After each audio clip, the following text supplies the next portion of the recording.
We are now joined by number 11 ranked UFC heavyweight Aleksei Oleinik. Aleksei, thank you for joining us today. Mask. First question will go to Jim Varsalone with the Miami Herald. Jim, your line is open. Hey, thank you very much. I'm wondering how this training camp went for you. Was it any different from the last one? You did have a fight already in Jacksonville when UFC returned. Was this training camp any different or no? I'm answered.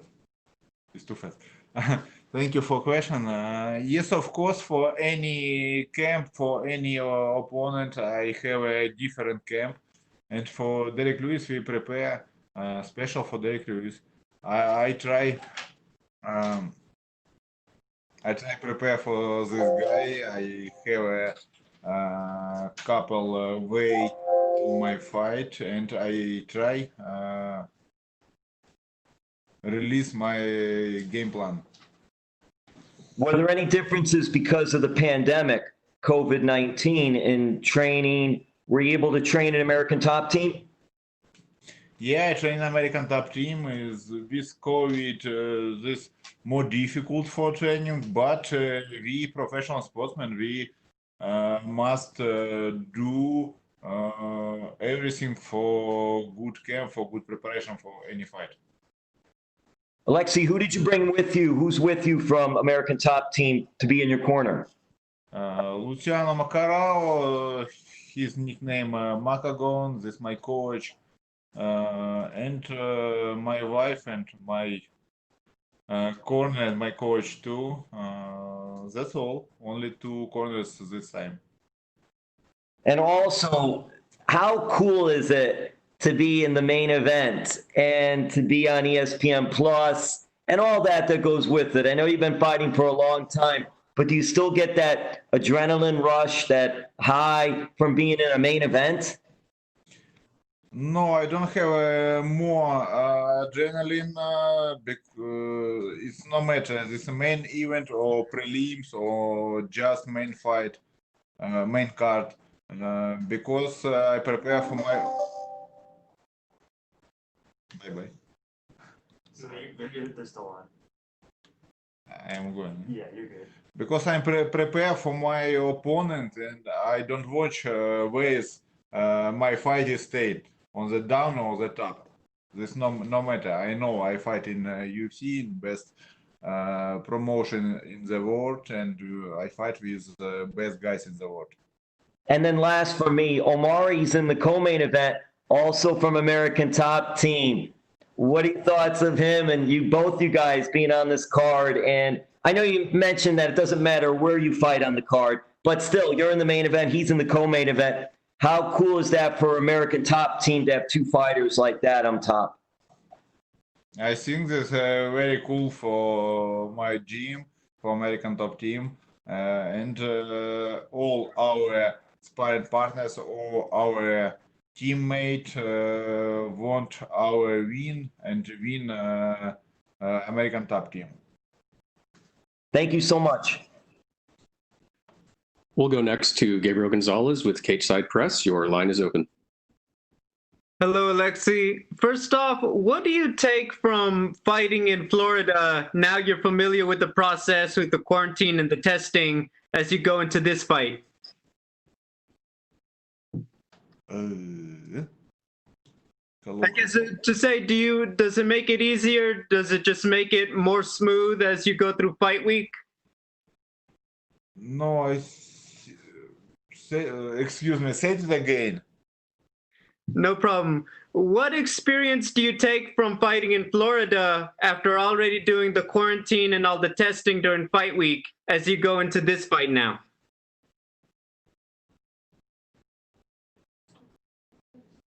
No, excuse me. You mean this helped me when I fight in Jacksonville? Yes. Yes. Yes, in Jacksonville, this was my first fight in quarantine time, but now this normal for me. I know everything. You arrived, you pass test, you go into hotel. If your test is negative, You stay safe. You always wearing mask, and that's all. No any more different. And we don't have fans with autograph, and we don't have fans in the gym when we on the gym when we fight. Did you bring anything with you to Las Vegas that you wish you had in Florida in terms of when you're in the hotel and you have a lot of time?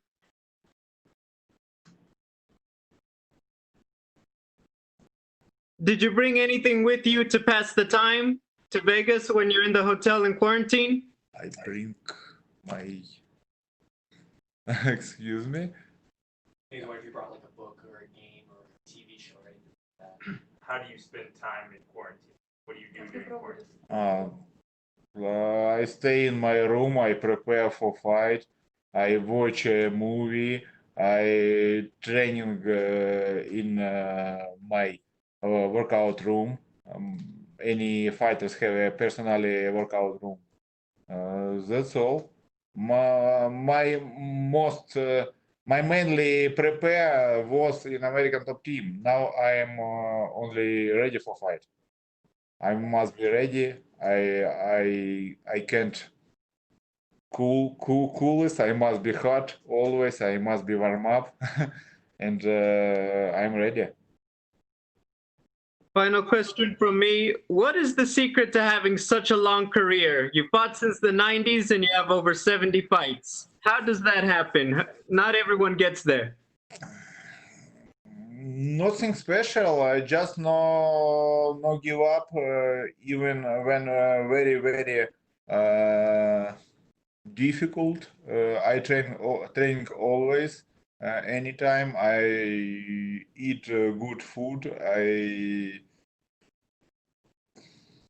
I have family. My family help me in my preparation. I have many friends. That's all. And I have will, my own will, and I willing always be better and better and better. Okay, thank you, and thank you for your patience, Alexey. Thank you.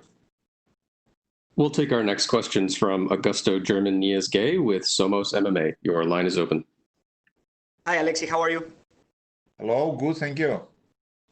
My first question is, how do you imagine the fight on the weekend? Because on your last fight, we could see you trying to exchange and trying to box with Fabricio Verdum. But I don't know if you are planning to exchange with Derrick Lewis too, or you prefer to go to the ground game.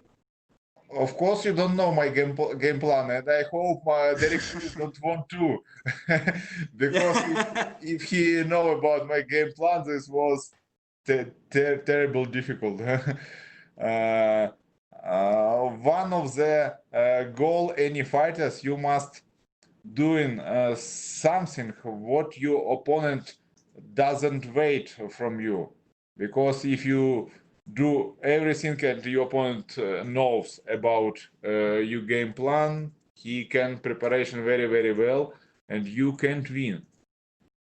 This look like chess.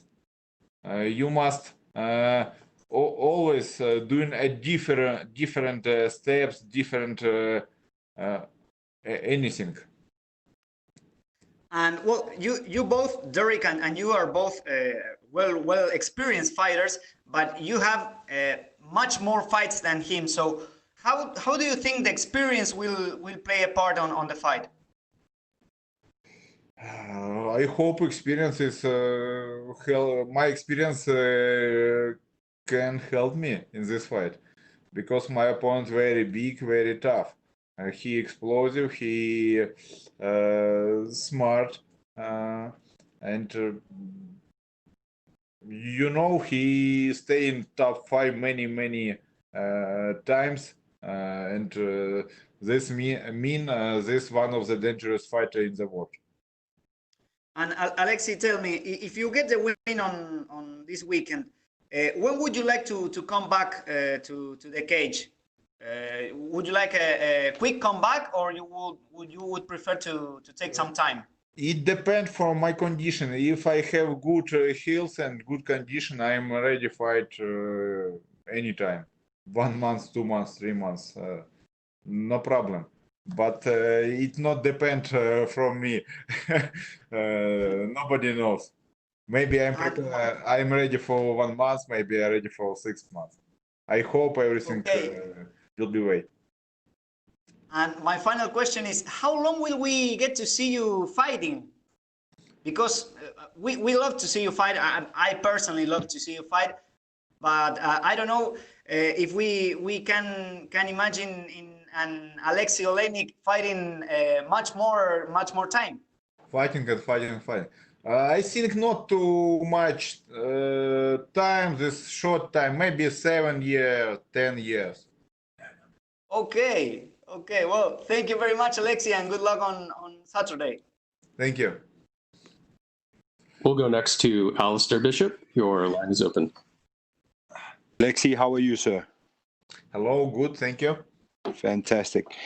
Alexey, I just want to ask, in your camp, did you try find guys or bigger size, heavier training partners to work with to kind of deal with Derrick's sort of size? Yes, in American top team, we have many guys with big weight.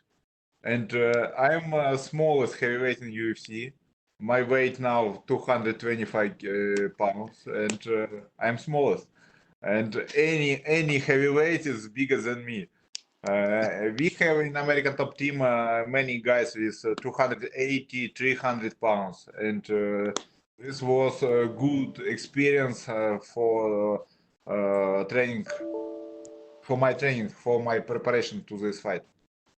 And how do your takedowns go with these 280-pound guys? Do you find you're getting your takedowns easily? It depends. Who's this guy?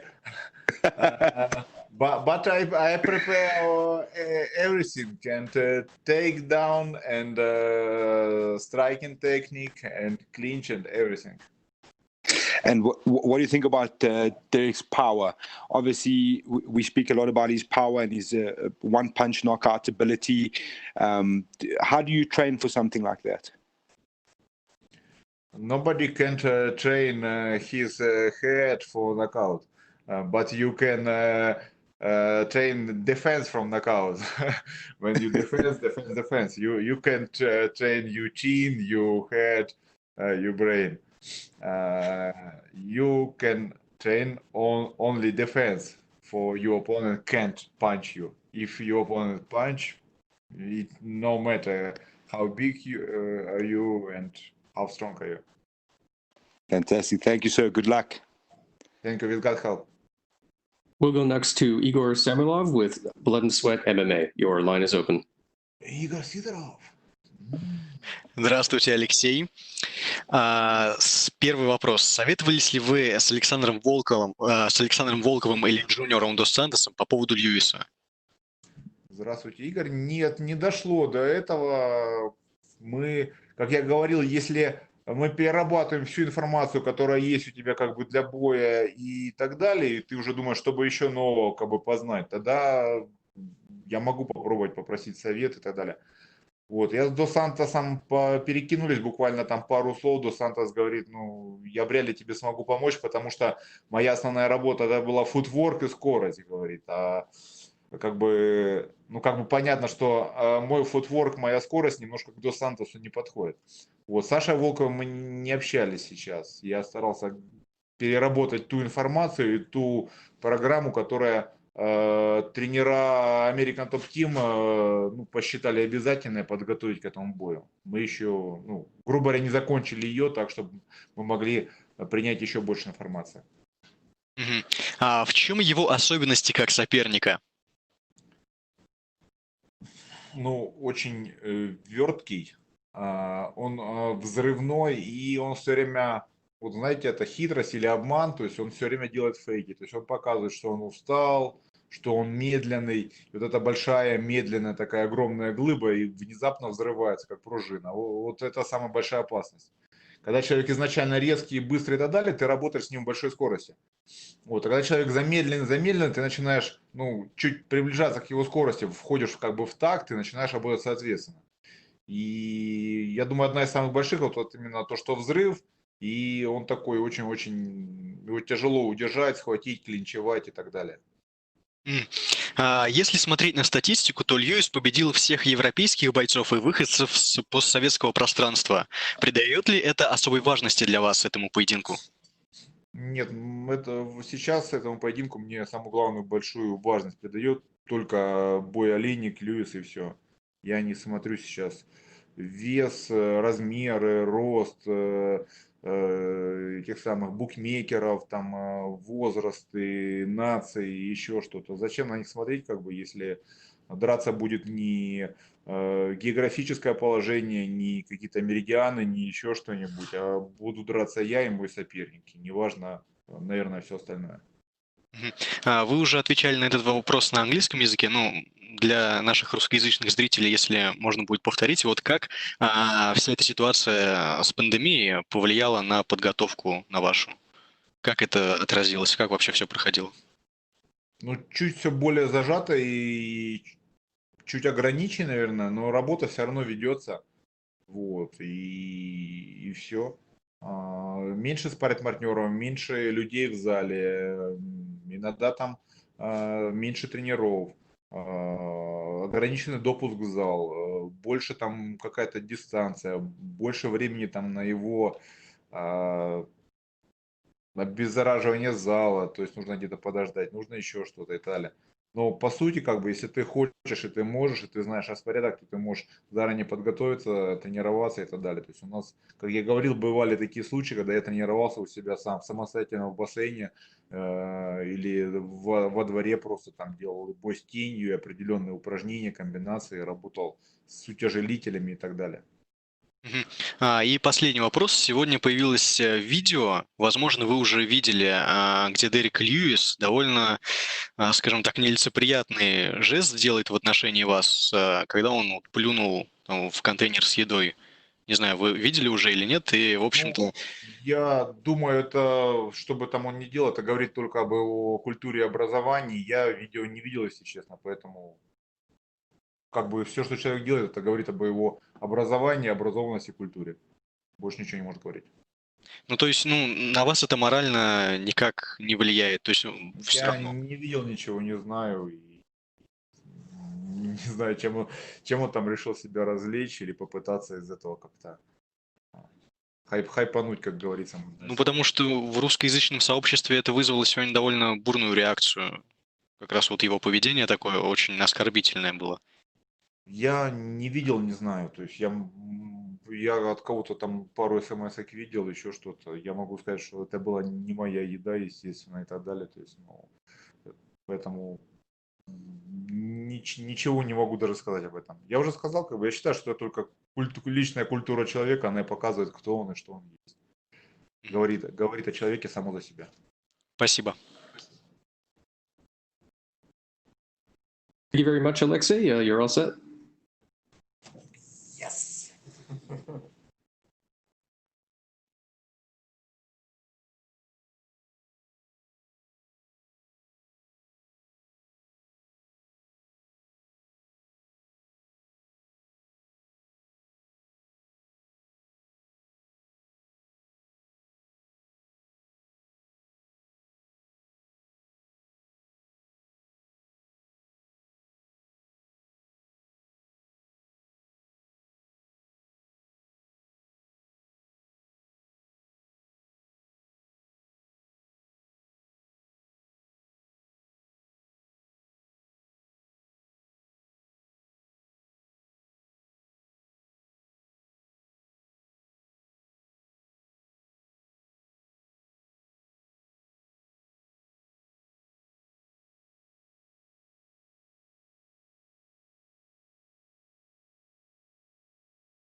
We are now joined by former UFC middleweight champion Chris Weidman. Chris, thank you for joining us today.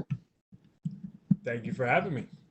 First question will go to Bryson Hester with Cageside Press. Your line is open. How you doing, Chris? I'm doing well. How are you? I'm good. So you're back at middleweight. If you get the win on Saturday night, will you stay in the division, or are you looking to try again at light heavyweight in the future? If I win, I'm 100% staying at middleweight. I'm not cutting all this weight just for a one-off with Omari. So I win this. I'm looking to stay and fight some of the top-tier guys at middleweight. Reinsert myself into the title picture as quick as possible. Gotcha. And right along with that, you're 36. So now that you're back in at middleweight for this week, how has the weight cut been coming back down? Yeah, 36. Thanks for bringing that up. Sometimes we'll forget. But yeah, the weight cut has actually been very tough getting to the point of like fight week, trying to get my weight to where I'd like it to be.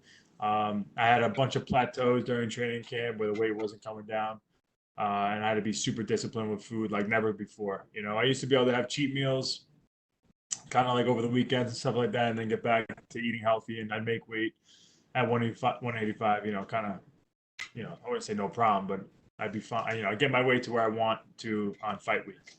This time it was there was definitely some plateaus and there was no cheat meals. It was very, very disciplined eating and training habits. Right. So I will say, as far as getting into fight week, my weight is exactly where I want it to be, as far as cutting the water weight out. So I'm in a good spot. Gotcha. So you had your bout against Jack Hermanson canceled earlier this year because of the pandemic, and I know that New York has had some pretty heavy restrictions in place. So how has your training been affected, if at all? Yeah, well, New York still doesn't. They haven't even given us a timeline to where we could have gyms open yet. So it's kind of crazy out there. I did get a bunch of training in New York, but I ended up going out to South Carolina, training at Upstate Karate with Wonderboy and then his team, because they haven't been closed down. And I was able to get like a legitimate camp in, and it was actually good. Being away from the family and just kind of focused on training, not as many distractions. It was a good, nice, focused camp. Awesome. Appreciate your time, Chris. That's all for me. All right. Thank you. We'll go next to Gustavo Faldal with ESPN Brazil. Your line is open. Hi, Chris. First of all, I'm good. Thank you. Hope you're doing fine as well. What's the mindset to get back to winning in the UFC?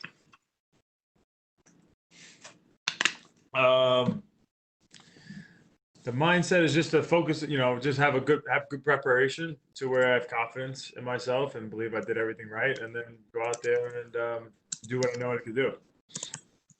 And Dana White recently said that he doesn't know what to do with Anderson Silva's last two contract fights. Would you be willing to take a trilogy against him to finish off his career? I know you won both of the other ones, but even so, I just don't see how it's interesting at all. I completely dominated him every single second of every single round that we fought, up until the finishes. So I don't really have an interest in finding a guy that I was able to dominate like that twice. And are you still looking for a fight against John Jones? Well, coming off a loss at 205 and a bunch of losses at 85, right now I am not looking for a fight with John Jones. At some point in the future, I'd love to have that, but I gotta make my mark back at 85 again and get on a winning streak here first before I start talking like that. And the last one from my part, do you still think about the belt? Do you know what you got to do to get back in that belt conversation at middleweight? Just go out there and be me and dominate. And I think the performance will speak for itself. And then, I don't know how many fights it'll take to get back in that position, but I'm willing to just head right back out there as soon as possible again and prove it once more. So doesn't matter. I'm just I feel healthy. I feel great. I'm confident, and I'd love to get this fight under my belt and then have another one as soon as possible. Okay, thanks, Chris. Thank you. We'll go next to Ezekiel Bergonzi with Super Luchas. Your line is open. Hey Chris, how are you? I'm good. How are you? Fine, thank you. My question is, what readjustments did you did for this fight? Akhmedov is a strong opponent with a few losses and he's on a winning streak. So which is your strategy to face him? What's my strategy in facing Akhmedov? Yeah. Pressure, takedowns, jiu-jitsu, striking, everything. I think I'm the better guy everywhere. He's a dangerous guy. He fights very hard in all positions, but I do feel like I'm a level above him in pretty much every aspect of fighting. So I just got to go out there and prove it. I'm not expecting it to be easy, but I want to show that there's different levels to this. And how do you think that winning against Akhmedov will give you a lot of confidence to face maybe a top contender in the middleweight division? How do you reveal yourself after the loss against Reyes and the previous one? How was that process? Yeah, well, this is my first time fighting somebody who's not in the top 5 or top 10 in 9 years. So going against top competition is not something that I need to really it's not going to throw me off. I have a lot of experience with that. That's where I belong. So I just get finished with this fight and I'm taking him very serious. And then we'll see what happens next. And what do you think about the new fighters in this division, like Vettori, Adesanya, who is, despite that he's the champion, he's a really new competitor in this division. Now Whittaker just beat Till and Cannonier is kind of back. So how do you analyze this division and how do you think you can put yourself in there and in this time now? What do you think about that? Yeah, the division is definitely exciting right now. I think my fight will speak for itself and put me right in the mix of all that pretty quickly. So thank you and good luck on Saturday. Thank you. We'll go next to Alistair Bishop. Your line is open. Chris, how are you, sir? I'm good. How are you? Fantastic. Thank you. Chris, I just wanted to touch on, you mentioned plateauing through your training camp. What do you attribute that to? Do you think just the miles on the body is just getting a bit harder to get that weight down? I think, my last time making 85 was 2018. So I had a couple of years of just not really having to keep my body weight that low, and my body's not as accustomed to getting down quick like it was in the past. So I think that coupled with getting a little older, I think probably slowed it down a little bit as how much fat you can get off and how quickly it takes. Okay. At this point in your career, obviously, I think it's 1 in 5. Do you feel like your back's against the cage at the moment? Yeah, I do feel like that. I feel like that all the time, I'm 1 in 5 in my last 6 fights, which is something that everybody wants me to say. So there you go. But it's all fights I was right in there with, and they're all top 5 guys in the world. And there's no shame in that. And they're all guys that I was doing really well against up until the time of loss. And other than the Reyes fight, that was, he kind of got me early, so I wasn't able to get as much out of that spot as I'd like to. But that's kind of sometimes how mixed martial arts works. So I just know what my potential is, and I did everything right in training, and I'm just going to go out there and put it on the line, and we'll see what happens. Do you think this sort of matchup stylistically gives you a good opportunity to show your grappling prowess and really just show off your talent? Yeah, I think so. I think this fight's a great fight for me to showcase my skills. Not taking anything away from Omari, but I think against any of the guys that I fought and I'm going to be fighting, I have that opportunity. But I just really trained really well for this fight, and I sacrificed a lot, and I feel better than ever. Without looking past Omari, obviously, if you could pick up a win on Saturday, where would you see yourself in the division? I don't know. I think the fight will speak for itself, and I'm going to be right in the mix of things. You know, I'm the top guys.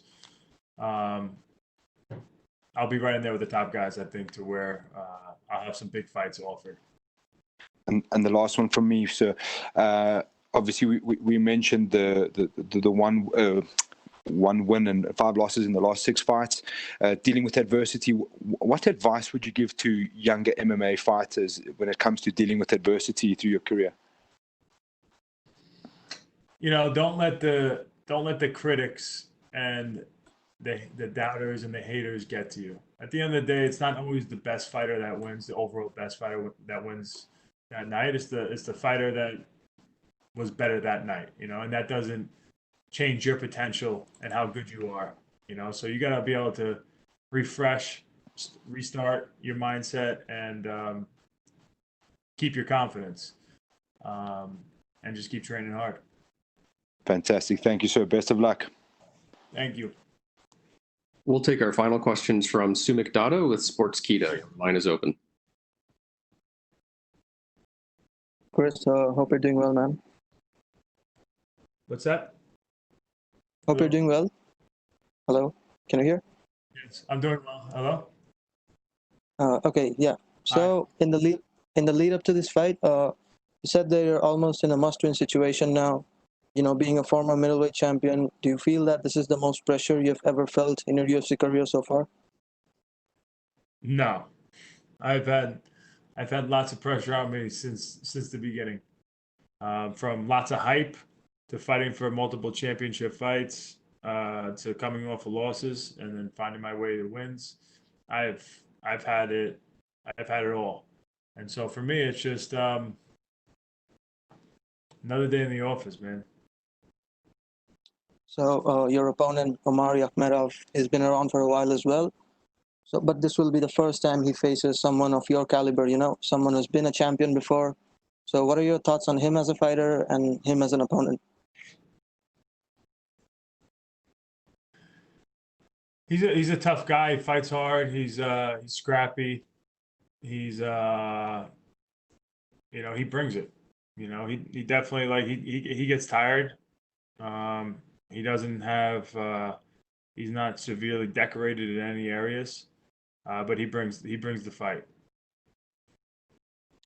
Before this fight, you competed once in the light heavyweight division. So is there a future for Chris Weidman in 205, or will you be focusing on the middleweight division moving forward? I'm going to be focusing on the middleweight division moving forward. Even though I got to cut some more weight, I like that. I like eating healthy and training extra hard to keep my weight down. It kind of makes me feel like I'm more ready for a fight. So I see myself staying down here. Last question from me. So prior to this fight, you were set to fight Jack Hermanson, but that bout got cancelled. Given the result goes your weekend, would you be interested in rebooking that fight? Sure. Yeah, we'll see. We'll see what happens. You know, he had a nice W over Gastelum. I got a nice W over Gastelum. We both finished him with submissions. I wouldn't mind that at all. Thank you so much, and good luck for your fight. Thank you very much, Chris. You're all set. All right. Thank you.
We are now joined by UFC middleweight Darren Stewart. Darren, thank you very much for joining us today. Thank you. We'll go first to James Grieshaber with Cage Side Seat MMA. Your line is open.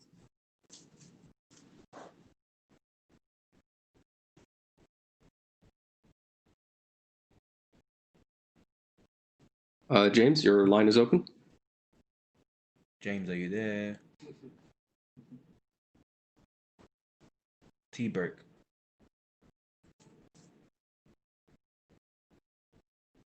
Okay, we'll go next to Gabriel Gonzalez with Cage Side Press. Hey, Darren, can you hear me? Yeah. Perfect. Darren, your last fight was an interesting situation. Can you describe how it worked being on loan to Cage Warriors for one fight? Every fight of mine's an interesting situation. Yeah, well, it was crazy, you know, because I'm used to the UFC now. So going back to a show I used to fight on, and then on top of that, fighting a day quicker than normal, change of opponent, corona this, corona that. Yeah, it was madness. It was a madness.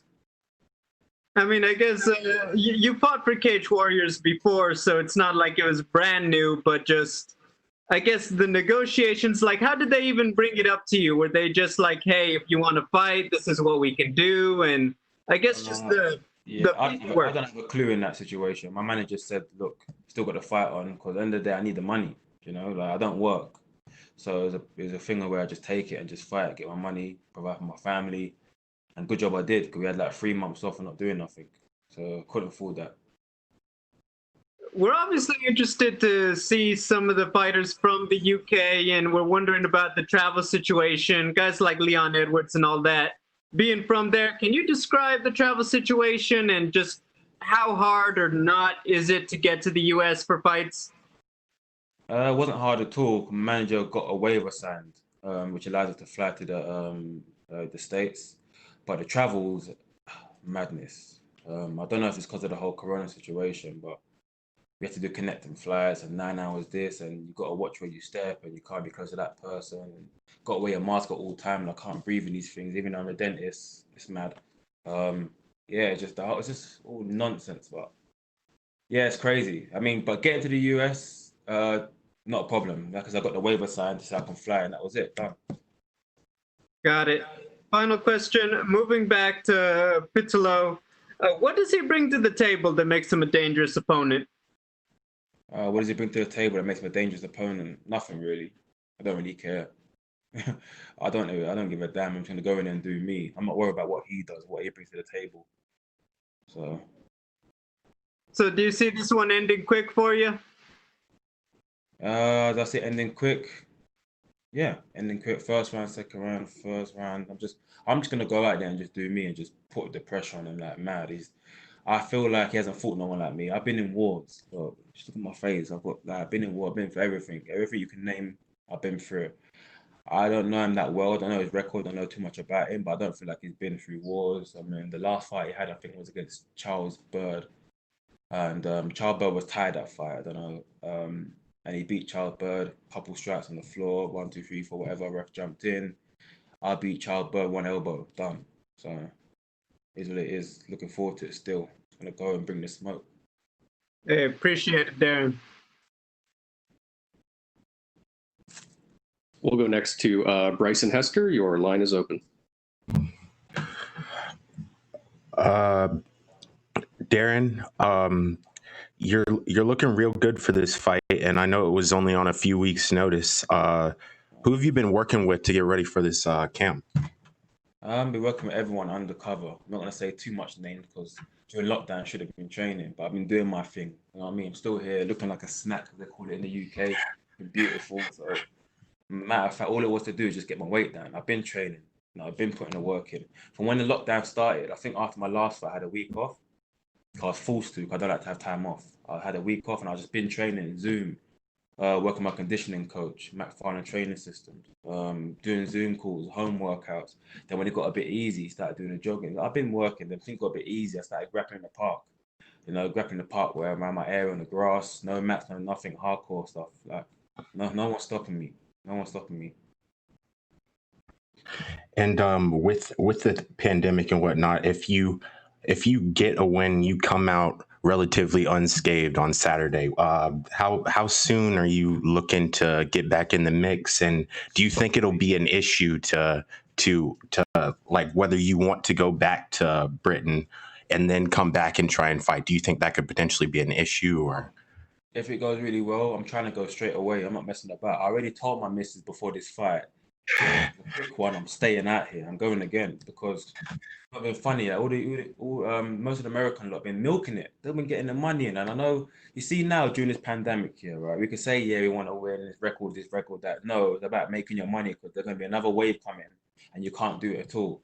And some of the Americans have just been milking it. And I'm just sitting in the UK, like in my home, doing a couple bicep curls, thinking, when am I going to fight as well?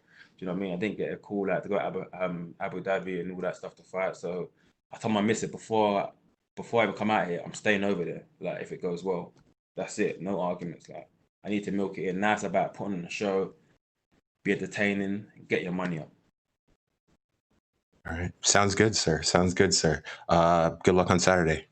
Thank you. Thank you very much, Darren. You're all set. Sweet. Mr. One Take.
We are now joined by UFC lightweight Nasrat Haqparast. First question goes to Bryson Hester. Your line is open.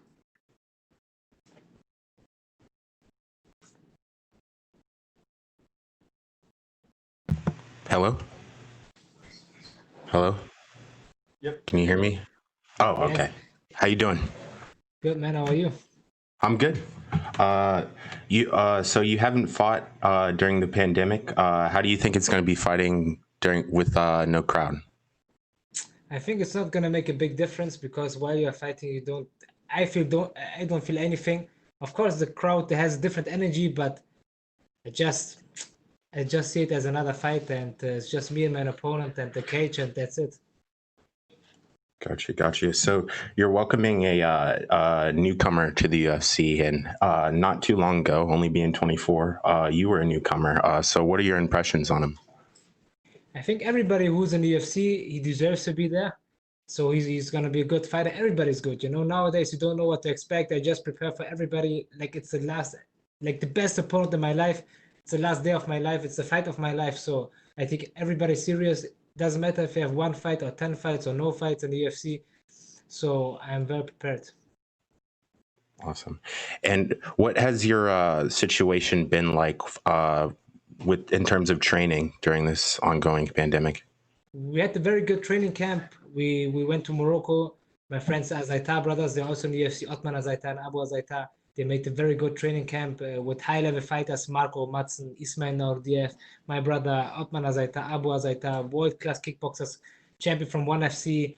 And we had a very strong group of some jiu-jitsu black belts, some Olympic-level wrestlers, and we had a good few weeks there, and it was an amazing time. That's all for me. Good luck on your fight on Saturday. Okay, thank you very much, Nasrat. You're all set. That's it. Let's go.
We are now joined by UFC lightweight Scott Holtzman. Scott, thank you for joining us.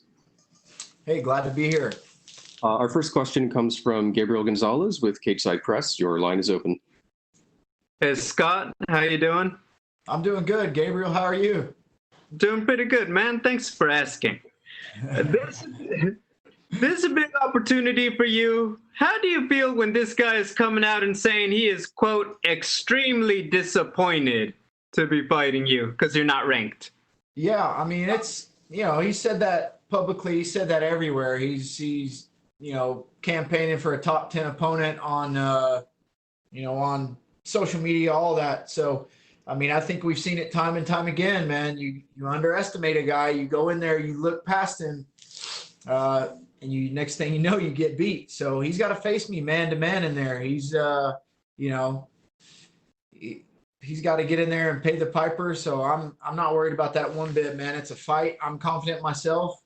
He's already been up in the rankings. He fell out, and now he's trying to climb back in. But I hadn't seen him beat any ranked opponents lately either. So it's a good matchup. I mean, they say don't make it personal, don't let the anger or anything cloud your judgment, but is there any extra heat in the training camp because you want to make a statement after he says stuff like that? No, it's business as usual, man. I always train hard. I always do all the right things. I'm a true professional. I train for each guy just as hard. It's a big opportunity, but I'm prepared for it. I'm ready. Like I said, he's been up there. He's fallen back down. I'm on the way up. I'm trending upward. So it's my time. I want to ask you about that because in the past you've said, logically you're supposed to try to move up the rankings, but you said you're more of a BMF title kind of guy and a kind of fighter. Can you expand on that idea a little bit for us? Yeah, I've been in a couple fights where guys just want to grapple. And I mean, I've done it too. So I'm looking for exciting fights. So I want fans at the fights that the fans like.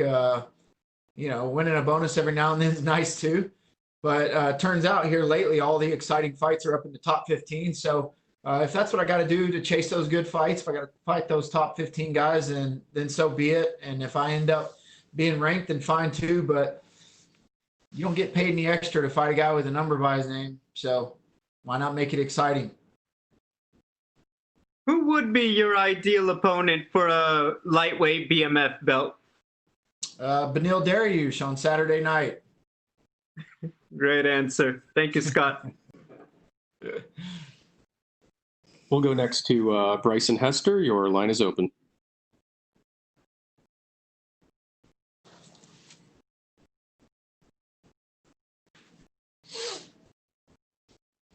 Bryson, your line is open.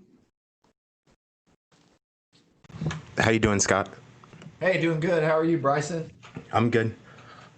So you're fighting the number 14 guy in Beneil Dariush. I know you were talking about how much, rankings don't really matter, but how does it feel to, you're 10 fights into your UFC career, and things are starting to pay off. You're starting to get, a ranked opponents, bigger names, just talk to me how you're feeling. How does that feel to get the recognition? It feels good. It just feels like I'm starting to validate all the hard work that I put in. I've never cut any corners. I've always trained hard. I've always dedicated my life to it. So it feels good to finally have some validation and also to be buzzing through these contracts and make a little more money. So I'm excited, and I think I belong up there. So I belong up there with the top 15 guys. I believe I'm one of the best in the world, and the people around me do too. And Saturday night, we're out to prove that. I think everybody has to find their way into the rankings somehow. So Saturday night's my chance to prove it and to also kind of introduce myself to the world because he's a fairly well-known guy. Right. And you've been training at Gym. How long have you been training at Gym O out of Gastonia now? I've been with the coach, Jeff Jimmo. I've been with him my entire career. He's from Charlotte. He finally decided to open a gym, and when I had a baby 2 years ago, I decided it was better to stay closer to home in Tennessee. So now we've kind of built up a training camp there in Charlotte. We've got Brian Barberina, Impa Kasaganai. He's fighting Tuesday night on the Contenders. some other Bellator guys. Joe Selecki's come from the contenders. We got a whole group of real good guys, and my coach Jeff Jimmo there is real good. So I've been traveling there for training camp through the week, and then back home on the weekends to see the baby.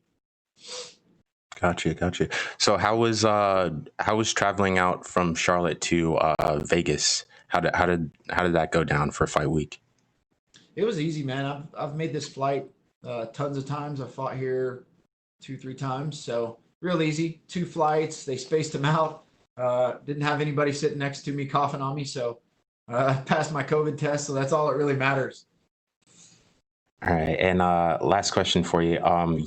Your last fight was one of the best fights of 2020 so far, and coincidentally, Dariush's last fight was one of the best fights of 2020 so far. So how important would you say it is to have a dance partner that's gonna look to bring it on Saturday night? I don't think that's important. It'd be way easier on me if he just lay down. But I mean, what can everybody know? You know what you're getting with Beneil. You know what you're getting with everybody in the top 15. I think the lightweight division is the toughest division in the entire world. So I think even 1 through 30, I think the number 30 guy, whoever that might be on any given day, could beat anybody in the top 10, on any given day. So we're also good, man. That doesn't matter, but it's nice to have a good opponent, and obviously the validation when I get that win. Right. Appreciate you, Scott. Good luck on Saturday. Yeah, thank you. We'll go next to Damon Martin with MMAfighting.com. Your line is open. Scott, I had heard when I talked to Beneil a couple weeks ago, he had said that when Sean Shelby had called and told him about this fight, that you had mentioned Beneil as a potential opponent. Can you kind of give me an idea like how this came together? Did you mention Beneil as an opponent you wanted to face? Well, there weren't a whole lot of guys available, so we started talking about who's available and who's ahead of me or right around me. There weren't a whole lot of guys, so I just started mentioning names. So Beneil was one of about 5 guys that I mentioned. So yeah, he got mentioned in there. Regardless of the comments about not getting a top 10 opponent, but at the end of the day, he still took the fight. When some guys we know for a fact don't, they're not interested in fighting a guy who's ranked below them or not in the rankings. Is there a certain level of respect that you have that he did ultimately still take this fight, though? Yeah, no doubt. He didn't have to take it. I think if he'd passed on it, nobody would have cared. He had to sit out for a little while longer. So, and we're all here to make money too. So yeah, respect to him for taking the fight. He didn't have to. So I appreciate that, but it doesn't mean I owe him anything. We saw it in his last fight. He got the big knockout, highlight reel knockout and a great performance. But we also know Beneil has a very, very big background in Brazilian Jiu-Jitsu and grappling. Again, you mentioned you like the exciting fights, and Beneil has traditionally been a pretty exciting guy in his own right. But on that aspect, if he does take it to the ground, if it does become that kind of match, how confident are you matching your ground skills against a guy like Beneil? Well, I don't want to put on a pair of spats and grapple with him. That'd be silly. And I don't want to put on a wrestling singlet either. But there's some intangibles there in MMA, and I like my odds there. I like my takedown defense. I like my get-ups, but he's no slouch on the ground, man. He's a world champion. He's got all these wins. So it'd be silly for me to just want to grapple with him, but I'm not scared to go there. I've been there before. I've been taken down. I always get up. I've never been submitted. I work my way out. So I'm confident there. And it'll be a little bit of everything. And, from the last fight, he did have a big knockout, but what I saw was he was almost knocked out just before that, and a couple mistakes from the other guy led to that knockout. So, I see a lot of key takeaways that can help me in that knockout. My last question, that's a great segue to my last question, which is that, if he does want to engage in a bit of a firefight with you, do you feel like that plays right into your hand if he does decide to start throwing bombs? And we saw it in that sequence where the fight ended. They were trading. Obviously, he got a great knockout, and kudos to him. But do you feel like if he invites that kind of fight, that could play right into your hand? Yeah, I mean, obviously, I like to stand up and throw. You've never seen me back down from a fight. I'm in the pocket there. I throw down, man. I'm a old Western gunslinger from Tennessee. So, Yeah, I'd love that. That'd play right into my hands. And the thing about Beneil is he always gets hit. He always gets hit. He gets hit hard. His face is always there to be hit. So he's going to be hit Saturday night. He's going to hit me. I'm going to hit him. That's how I always fight. So we'll see who can stand in there longer. Thanks, Scott. Yeah, thanks, David. All right, thank you very much, Scott. You're all set. Thanks.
We are now joined by number 11 ranked UFC middleweight contender Omari Akhmedov. Omari, thank you for joining us.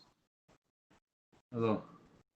First question goes to Jim Varsalone with the Miami Herald. Your line is open. Thank you. How did the training go at American Top Team because of the COVID-19, the pandemic? Was it any different? How's training been? Okay? The same? Yeah, okay. Good, no problem. Hey, so no Russian translate? Oh, sorry. We keep these easy.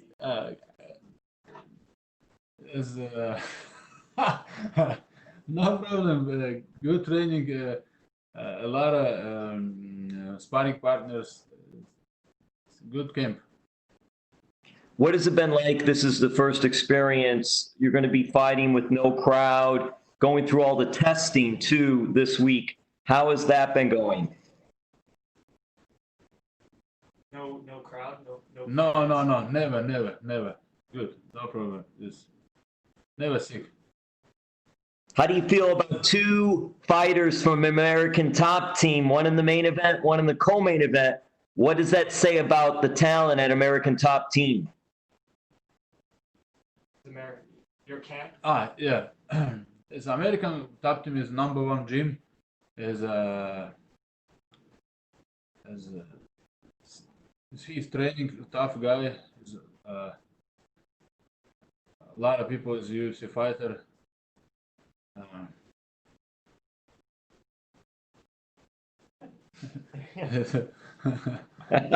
That's good. Hey, do you and Aleksei do any training together? Do you, Aleksei, help each other at all?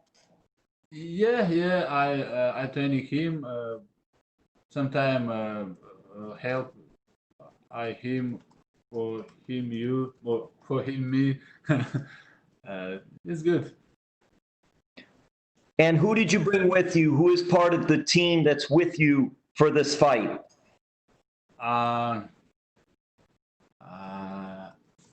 Is Marco Maluco is a UFC fighter. He's helped me. Is a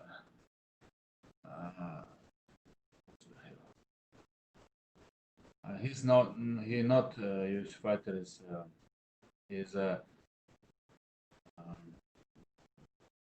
Titan fighter. I don't know. He's Said Soma. That's it. Well, are they the ones that are with you now? Are they with you now? I'm wondering who's with you now. Coaches, or who did you bring? Coaches. His Macaron is Parumpa. Marcos de Parumpa. And Alexey Oleynik is a fighter, contender series fighter. He's Dagestan guy, Dagestan fighter. It's my friend. And last one for me, Omari. How do you like South Florida? Do you like Florida? Yeah. It's a good place. I like beach. I like South. Good. I like. Thank you. No, thank you. We'll go next to Augusto German Nies-Gay with Somos MMA. Your line is open. Hello, Omari. How are you? Good. How are you? Fine, thank you. My first question is, how do you feel about the smaller cage in the Apex Center? Do you like it? Do you prefer the smaller cage? Do you like the smaller cage? Hey, no problem. Small. Doesn't matter. And what about the experience? Because you're going to face Chris Weidman, who really has a lot of experience. Do you think this will be a factor on the fight? Chris has a lot of fights. Experience. Yeah. He's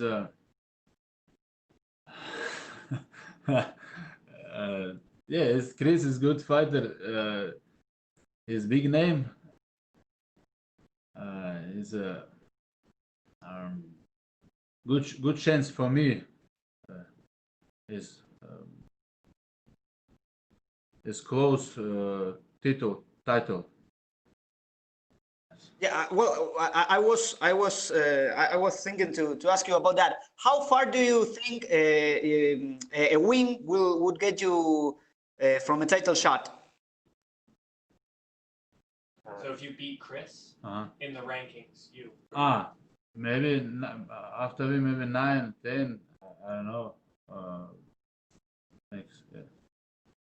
Next level. Okay, and my last question is, what kind of fight do you imagine? Where are going to be the keys for your victory? How do you win your fight? Maybe knockout. Okay. Thank you very much, Omari, and good luck on Saturday. Thank you. We'll go next to Ilya Andreev with Sport Express. Your line is open. Амари, приветствую, Илья Андреев из Спортэкспресса. Ага. Слышно меня нормально? Да, конечно. Да, отлично. Амари, Уайдман в интервью включил трэш-ток. Я лучше его во всех аспектах, он быстро задыхается, сломая его ментально и физически. Вы интервью перед боем еще не давали, что ему ответите? Ну, он и в последних своих боях то же самое говорил и также проигрывал. Я не обращаю на его слова внимания вообще. Мне больше всего зацепило, что он сказал, что меня ментально сломает. Да, но вот это мне, как будто, это как бы сломает меня духом, что ли, это типа такого, по-моему. Ну, этим-то он меня точно не сломает никогда. Так-то он может что угодно говорить. У него берут интервью, он должен что-то по-любому сказать. И он и говорит. Ну, вроде так, ничего плохого не сказал, там. Думаю, бой покажет, да? А не зацепило, кстати, то, что он сказал, что вас до боя, ну, точнее, до объявления боя о вас не слышал, и что даже менеджер его о вас не слышал, хотя вы, в общем-то, в топ-15 уже достаточно продолжительное время. Да нет, я же просто не трештокер. Может быть, и не слышал, я особо там не разговариваю, там много не говорю. Особо трештока нет у меня. Наверное, не слышал, если раз говоришь, что не слышал. У Уайдмана в последних 6 боях 5 поражений. Когда изучали его поединки, к какому выводу пришли? Почему он так сильно сдал? Потому что до этого у него не было поражений вообще.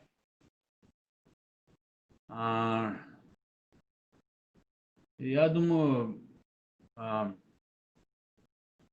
любом случае, когда получает титул, любой спортсмен, он начинает уже сдавать. Он уже не так тренируется, как раньше. Уже желание у него пропадает. И когда уже получаешь нокауты, после этого тяжело вообще собраться. Не каждый может там собраться и выйти на ту же колею. Думаю, это повлияло. После Ромеро нокаута, мне кажется, он стал уже позиции. 5 поражений – это технические нокауты. Когда готовились к бою, вы делали упор на работу в стойке?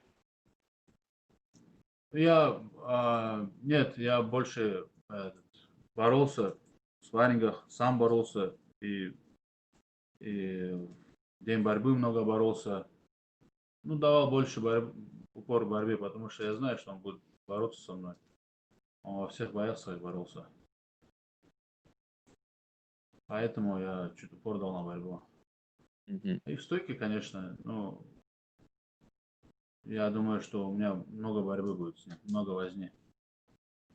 Как считаете, вы сможете его с одного удара уронить, учитывая, что ну, так он все-таки падал в последних боях? Если я ему попаду, он упадет. Если я ему хорошенько попаду.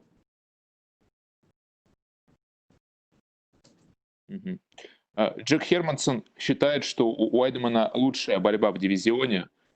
Как вы оцениваете его борьбу? Вы согласны с Хермансоном в этом плане?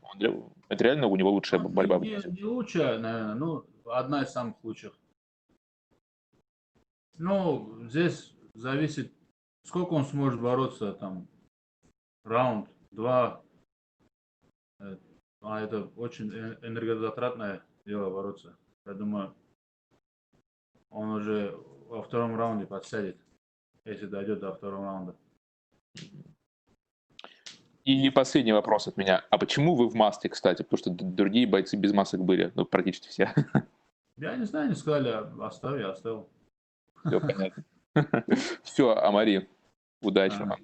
Хорошо, спасибо. Okay, thank you, Omari. You're good to go. Thank you, thank you.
We are now joined by UFC middleweight Mackie Pitolo. Mackie, thank you for joining us. What's up, guys? Our first question will go to Gabriel Gonzalez with Cageside Press. My apologies. One moment, please. Pulling that up. Thank you. Mackie, hi. How are you? What is the mood going into this fight week with everything going on?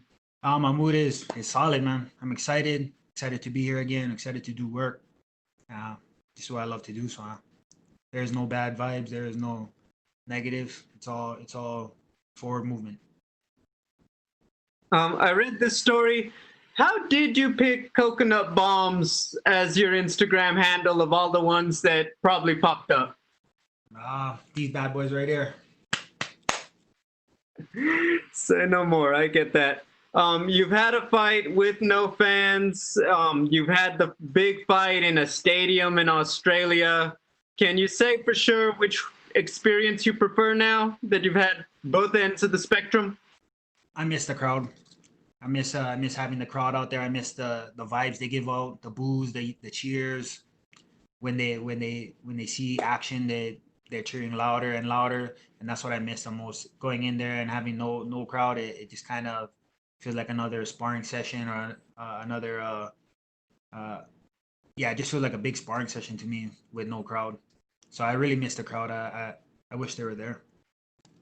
Now, you're obviously at the apex for UFC 250, but it is now officially Contender Series season again with everything going on. Does it add any extra nostalgia to be at the apex during this time for you? Yeah, it's where I made my it's where I got my contract. It's where I got my first UFC win. So this cage, it means a lot. It's all the cages is home for me, but this one, it means the most because this is where I had my monumental moments. This may sound odd because you just had that fight, but does the Contender Series fight feel any different from, let's say, UFC 250? Because you're in the same place, because there's hardly anybody there. Is there any different feeling in terms of when you're actually out there in the cage? Yeah, the Contender Series, I did have the people that mean most to me, my family. The UFC 250, they weren't there, so it felt like it didn't feel right. I always want the people that mean the most to me. I want them there. I want them to see all the hard work that I put in. I want them there, you know. So for them to not be there, it sucks. But I know they'll be there soon. And then finally, what do you got to watch out for Darren Stewart as an opponent? He's an aggressive opponent. Likes to lead off with his kicks and his hands, and he loves to do that double leg. So I'm looking to use my footwork, cut angles, and use my boxing in smart ways. Thanks, man. Yeah, of course. We'll go next to Adrian Gallardo with Vavel Brazil. Your line is open. Hello, Maki. I'm from. My first question is this your most important fight in your career? It is. You know, after my Charles Bird fight, this is exactly what I wanted going into it. I wanted a bigger guy. I wanted to have a serious opponent that will potentially wake up the middleweight division and let them know that I mean business. A lot of people are thinking that I should bounce back and forth between welterweight and middleweight, but this is where I got my contract. This is where I mean business, and this is where I want to be. Perfect. Another question is, Darren Stewart is an experienced fighter. What was your preparation for this fight? I've done my studies. He's a strong opponent. He's a very dangerous guy. And I'm a very dangerous guy. So we're gonna go in there, man. We're dogs. I'm gonna go in there and throw down and do what I do best. Look for the opportunity to finish at every aspect of the game. And I know my confidence and what I've done in this camp will prevail. Perfect. And last question: what was your preparation in these times with the pandemic? I'm sorry. What was that, boss? Yes. What was my preparation? Yes. This time around, I just working on all my weak points that I feel like he could capitalize on me on, and bringing in the right guys to spar and trusting the process most of all. This quarantine back home, it's very serious, and they're not letting guys in you can't have groups more than 10 people, so it's really hard to get the right guys in that you need. But luckily, I'm able to get I was lucky to get the right people in that I needed to complete this camp and feel 110% confident that I'll go in there and get the W. Thank you, Maki, and good luck for your fight. Thank you. We'll go next to Bryson Hester. Your line is open. How you doing? I'm doing good, boss. So your last fight was 2 months ago today, actually. How active would you like to stay if everything goes perfect on the 8th? Like, how active would you like to be for the rest of the year? This is ideal right here. Every couple months, come in and do battle, represent my island. And this is what I love to do, man. I love to compete against the best in the world. This is what gets me up in the morning. This is ideal for me. Every couple of months, come in here and do work and climb the rankings. And you mentioned after your last fight that middleweight is your division now. Can you speak on how much better you feel during fight week itself without having to cut that extra 15 pounds? I feel 110% better, man.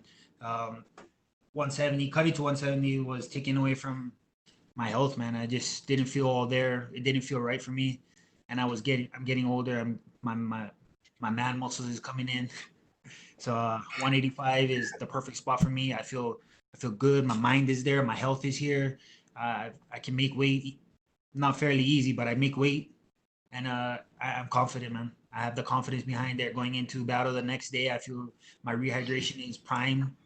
Back when I was going to 170, it didn't feel all there. Going into the fight, I didn't feel all the way rehydrated and back to normal, you know. So I carry myself a lot better at 185. And you're pretty early into your UFC career. You were on your last fight, you were on UFC 250, and you were on the prelims, and then now you're in the People's main event slot, right under the co-main event. So how are you gaining traction so fast? How's everything coming together so well? It seems like. I feel like I carry myself as a champion, man. All these things, my mouth is bringing to fruition what I want. This is what I want to do. This is where I want to be. I want to climb these ranks. I want to fight the best in the world, and to do that, you gotta speak it. You gotta believe it, and this is exactly what I'm doing. I appreciate your time, and good luck on Saturday. Thank you. All right, thank you very much, Mackie. You're all set. Awesome, guys. Hello.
We are now joined by number 14 UFC lightweight Beneil Dariush. If you wish to ask a question, please hit the hand icon. Beneil, thank you for joining us.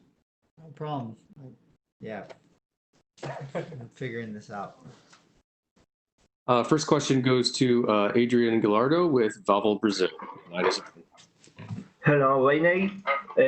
What are your expectations with the fight of the Saturday? With Scott, you know, he's all around good, and he's just tough. A former hockey player. He's looking to come in here and make a statement, and I'm the guy he steps over to get ranked, and that's just not gonna happen. I can't let that happen. I have to go there, and I can't just win. I have to be dominant. Okay, Holtzman is a tough opponent. What are you thinking about him? Again, I think he's well-rounded. I think he's physically strong. He looks very physically strong. I think he has a good understanding of distance and just kind of well-rounded in terms of MMA. He can grapple, he can strike, but it seems like he likes striking more. Last question. You have 4 victories in a row. What do you think if you win the fight of the Saturday is following for you? It's a good question. I thought I would get someone ranked much higher after my last couple of performances, but honestly, I don't know. I just have to go out there and dominate and hope the UFC notices and I get someone ranked high. I would like to fight in the top 10 and top 5. I think that's where I belong. Thank you, Beneil, and good luck with your fight. Thanks.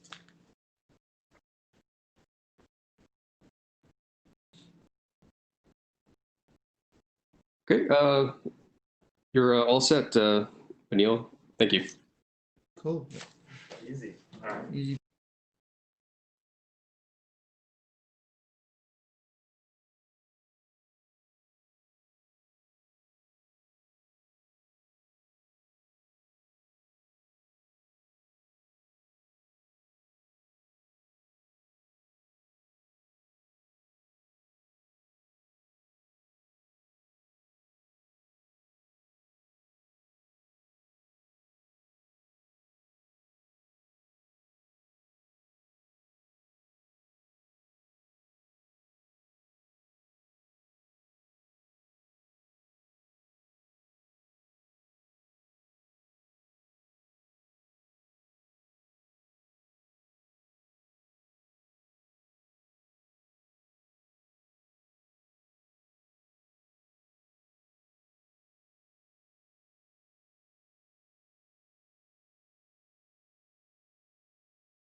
We are now joined by UFC lightweight Alexander Munoz. Alexander, thank you very much for joining us today. Thank you for having me. Our first question goes to Gabriel Gonzalez with Cageside Press. Your line is open.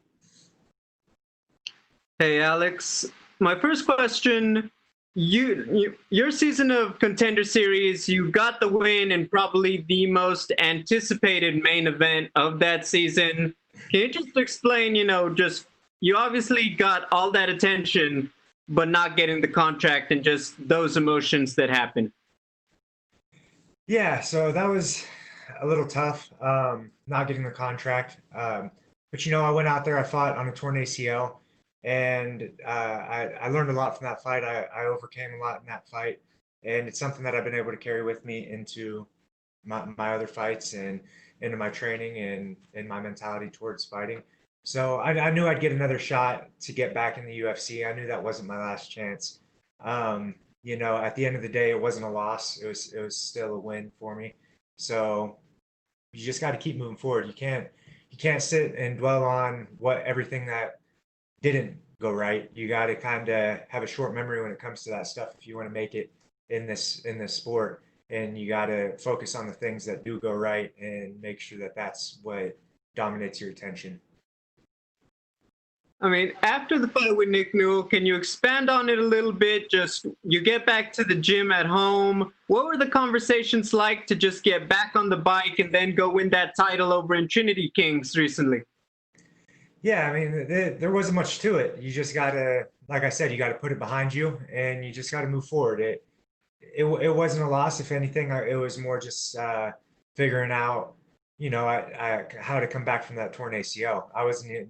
The Nick Newell fight was the last thing on my mind at that point. You know, it was a win. I proved a lot to myself. I fought a very tough opponent on a blown out knee, and I think that for me was, you know, the thing to focus on.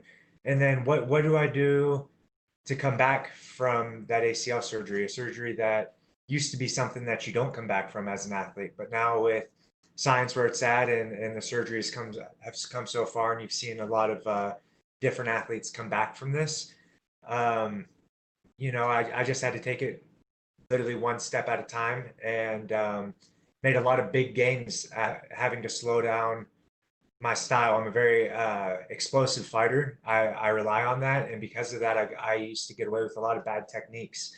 And having the torn ACL kind of forced me to slow things down and really learn how to do things the right way.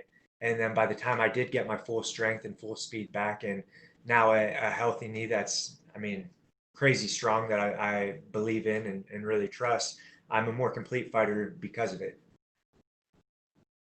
I mean, what kind of fighter can we expect to see? Do you think that you've changed it up? Do you think we're going to see a guy drastically different than the one we saw against Nick last year that I think everyone's familiar with? Oh, absolutely. Absolutely. Every time you see me, I'm going to be different. Week to week, I'm different. I'm constantly growing. I'm constantly evolving my game. I'm constantly trying to learn all the ins and outs of striking and of the jiu-jitsu and wrestling and wrestling as it applies to MMA. You know, I think that I'm a great wrestler, but I think that I'm a much better MMA wrestler. And I think that where I really shine is when I get to blend everything together, when I get to add in the striking with the shots and the jiu-jitsu. When it all comes together, that's when the magic happens. Final question. You're fighting a guy who's been in the UFC for a minute in Nasrat. I mean, what does this guy bring that you got to watch out for? Obviously, he's a heavy hitter. And that's what we got to watch out for. We got to move well. We got to watch out for his power. But man, he's a great striker, and that's all I do is I train with great strikers. I'm out at CSA gym with Kieran Fitzgibbons and all of his, Muay Thai world champions and these incredible strikers that I'm training with day in and day out. And I'm at, and then back home we have Michael Malott and Joey Rodriguez, and who are also great striking coaches who have really helped tweak and transform my game so that I can stand with anybody in the UFC. I'm not afraid to stand with. I'm already at Team Alpha Male and at CSA striking with the best strikers in the world. So it's like a lot of people are putting all this emphasis. Oh, you got to go against a great striker. Well, shit, that's what I do every day. So it's nothing new. Thank you, Alex. Thank you. We'll go next to Damon Martin with MMA Fighting. Your line is open. Alex, it's been mentioned, of course, what you did on the Contender Series and then dealing with the ACL and then being on looking for a fight. You've had kind of one of the most untraditional routes to get to the UFC, and then you had the injury that prevented you to fight from February. Can you give me an idea of the emotion and just the anticipation to finally step into that octagon on Saturday night? Man, well, I got to say, it's been a long time coming. I'm really excited to get in there. One thing that I've gotten much better at is dealing with the emotions, is dealing with the nerves that come along with fighting, is dealing with, all of these mixed feelings that I used to have whenever I fought. Now it's just like, this is what I love to do. I love to fight. I love to beat people up. I love to prove that I'm the greatest, that, the best person in my division and the best person in any room I step into. I try to bring that out and I'm just trying to be the best fighter that I can be. So dealing with these emotions and being able to, and by best fighter, I don't necessarily mean like I'm going in and I'm winning every single day. But like just making small improvements in my game, making sure that I'm coming in and I'm making small gains here and there, and it's coming together to make me a complete fighter. And that dealing with all the stress that comes along with fighting, remembering that this is fun. It's not something that I have to do, and something that I got to kind of. I'm not like I don't drag ass into the gym. It's not something like I got to grind through this workout. It's I wake up and I'm excited to train. I'm thinking, all right, I get to go to the gym and I get to hang out with my friends, and we get to play around and play with new ideas and be creative and open up and do new things. And I have training partners that I trust, and at the end of practice, we get to give each other feedback, and I'm getting feedback. And a big reason that I went to Team Alpha Male and CSA Gym is not only because of the coaching, and it's not only because of Uriah Faber, who is a big part of the reason I went there, but it's because of the training partners that I get, the minds I get to work with every day. I get just as much knowledge from them as I do from my coaches. So I think that just being able to be around these guys and take what I can from their experiences has really helped. And then I've been active. I haven't just been sitting around waiting for my next fight. I'm training every single day. I'm doing something to work and get closer to my goals. And then I'm also cornering guys in the UFC. I'm cornering guys in Bellator. I'm cornering guys in this organization. Like I'm constantly on the move and doing things. So when I am at these UFC events, I'm not just getting these guys ready, but I'm also getting myself ready. I'm visualizing myself in their shoes when they do their media, when they take their pictures, when they are getting warmed up in the back, when they're making their walkout. I'm doing everything I can to make sure they're ready, but also at the same time, I'm visualizing myself there in their position. So I'm getting those reps and I'm getting that experience that I think is going to translate to the big picture, which is fighting on Saturday night. Absolutely. You mentioned, of course, the anticipation, the build of getting here, but going back to your Nick Newell fight, I mean, going into that fight, you knew the attention that was going to be paid on that fight, and you went out and had a great performance that night and won. This is your UFC debut, and we hear all the time about octagon jitters and the nerves and things like that. But do you feel like having gone through that Contender Series experience where there were a lot of eyeballs on that fight, it wasn't in the UFC, but it felt like a UFC fight. Do you feel like that will help you, when you get that first time into the cage, that first exchange? Because, we have heard a million times where guys do get nervous in that first fight. Yeah, absolutely. You can never guess exactly how you're going to feel on fight night. But what I can tell you is every single time I fight, I'm dealing with the nerves better. I'm feeling more comfortable. Even my last fight, whenever, I try to make my fight day as close as I can to my spar days. And on my spar days, when we're sparring in the gym, we're sparring hard against really, really tough fighters. I'm in there with Josh Emmett. I'm in there with Andre Fili. I'm in there with Gaston Bolaños and Eddie Absolo, and these guys who are the best of the best at the top of their game. And I'm not stressed out before I go fight them. We're laughing, we're having fun, we're enjoying ourselves, and then I go out and we spar hard, and it's fun. I have fun while I'm doing it. So I try to replicate that on fight night. I bring my coaches that I love to be around. I got Mike Malott here with me. I got Uriah Faber here with me. I got Kieran Fitzgibbons here with me. And it's always a joy to be around them in the gym, and it's always a joy to be around them when I'm cutting my weight and when we get to the arena and when we're moving around backstage. I just try to really make it as close to that spar day feel as I can on fight night. So when I get there, even my last fight, for instance, when my opponent's music came on, usually that's like a trigger, like, oh, my nerves start going. His music came on and I started like vibing to it and moving and like just feeling really good and happy and excited.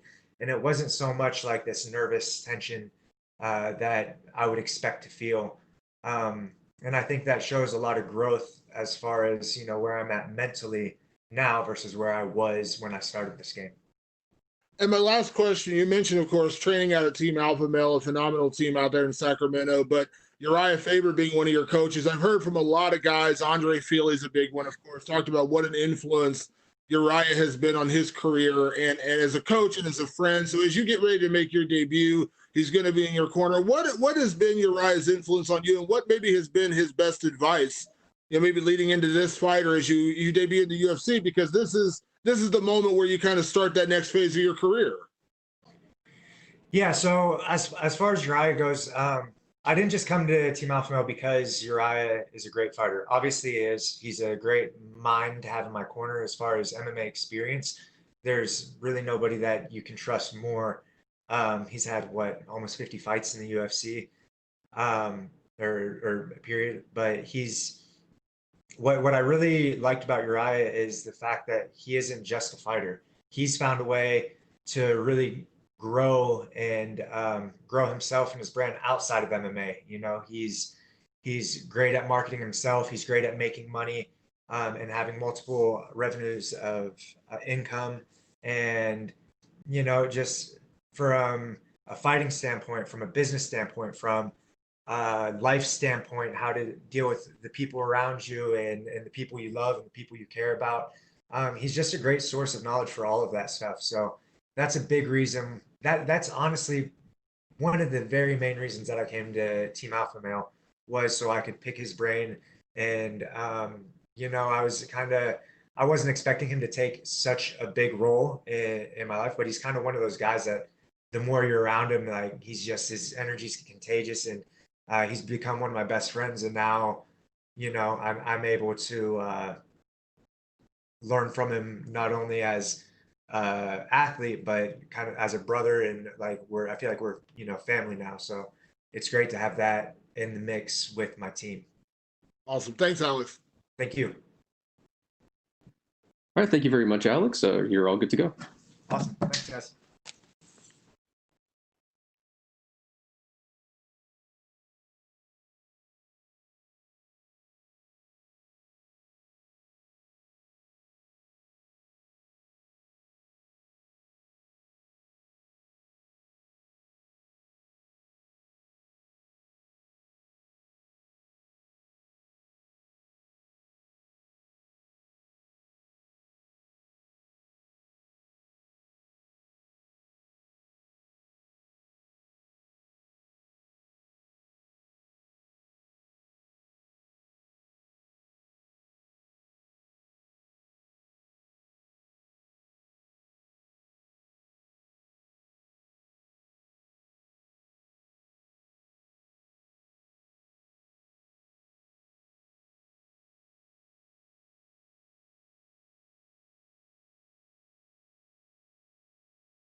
We are now joined by the number 4 ranked UFC heavyweight, Derrick Lewis. Derrick, thanks for joining us today.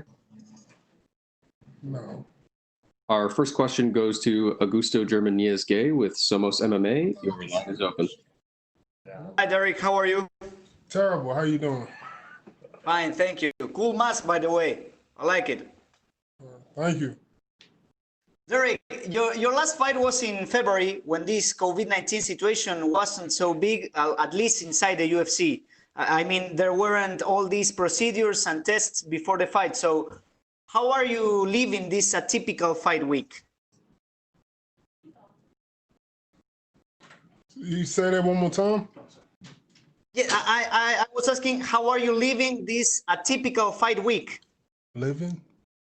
How's this fight week compared to the other? This fight week I'm usually in the room anyway, so it really doesn't matter. I'm always in the room during fight week. I really don't associate with people outside of my camp. So it's really just another fight week to me. And what do you do to kill time in your room? To kill time, I just talk to my family, my kids, or just watch Netflix. Cool. Did all the pandemic context affect your preparation for this fight? Not at all. It really just helped me, actually. I brought a bicycle and I've been cycling a lot early in the morning, like doing 20 miles a day. So it really helped me a lot. And my final question is, what kind of fight do you imagine for Saturday? Where are going to be the keys for your victory? I think you'll see something you haven't seen from me in a long time in the inside the octagon, that I'm going to come out balls blazing.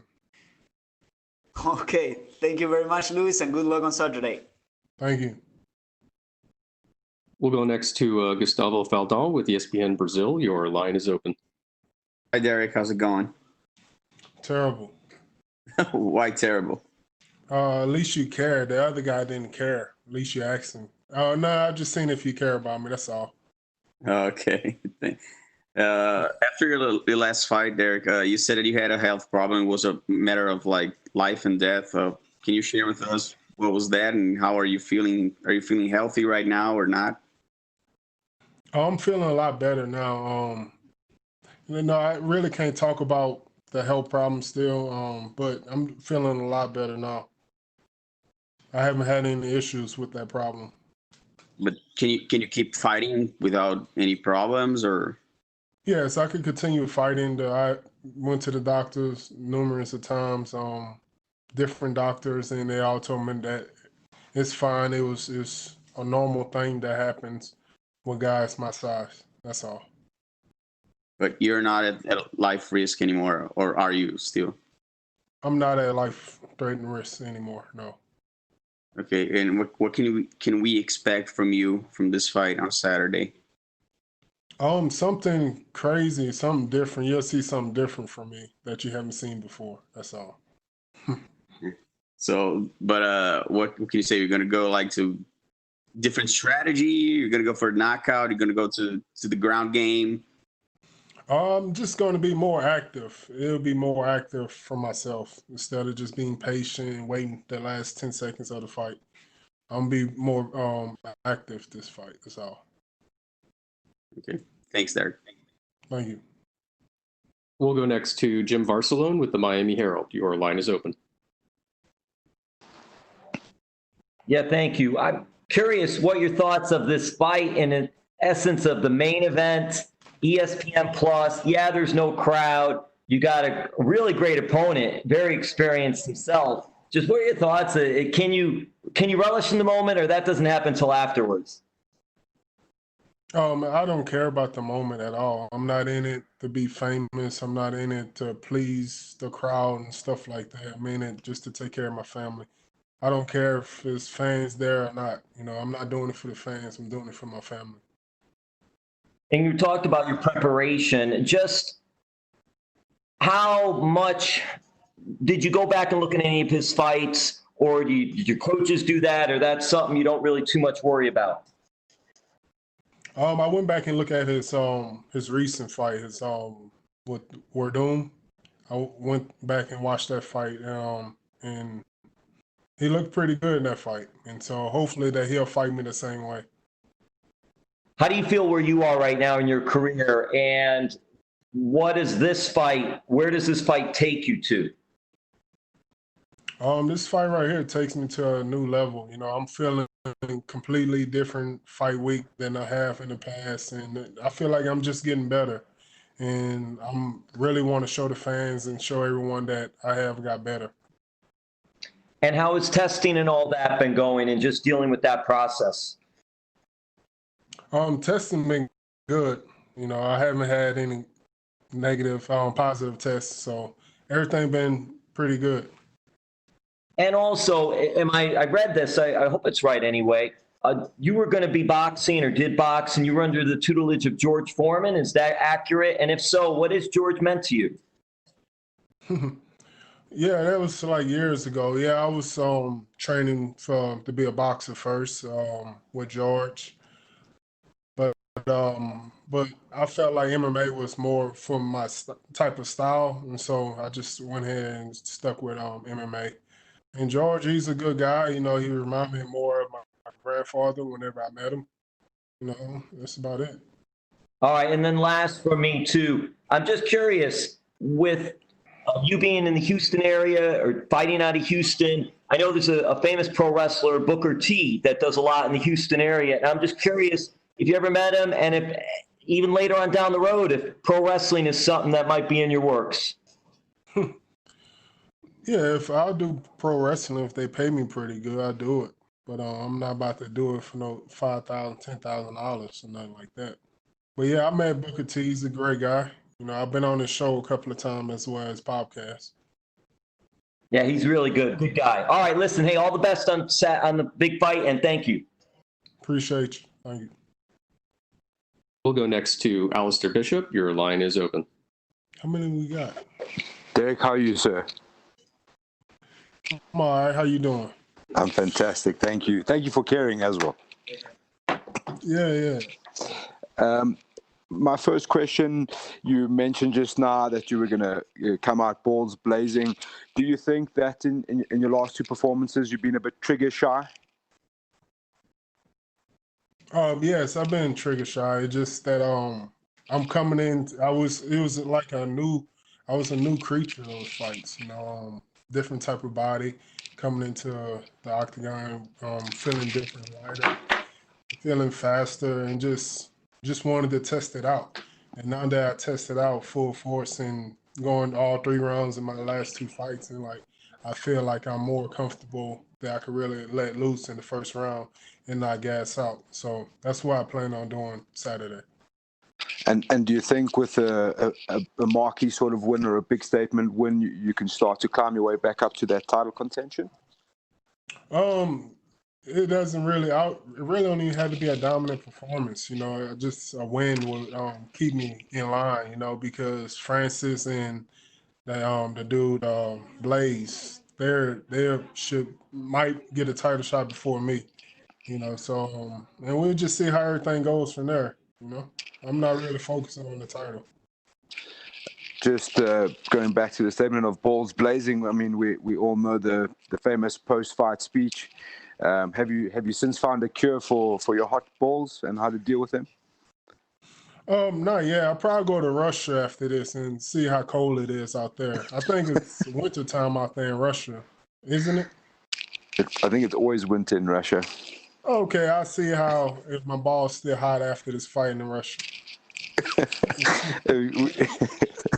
You mentioned George Foreman there. What sort of role would you say a guy like George Foreman played on your career as a young guy?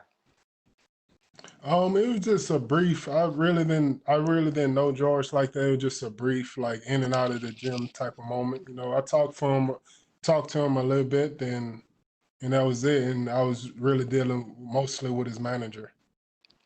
Okay. And the last one from me, obviously, Alexey, we know, has some freakishly good submissions. The only guy ever to submit you was DC.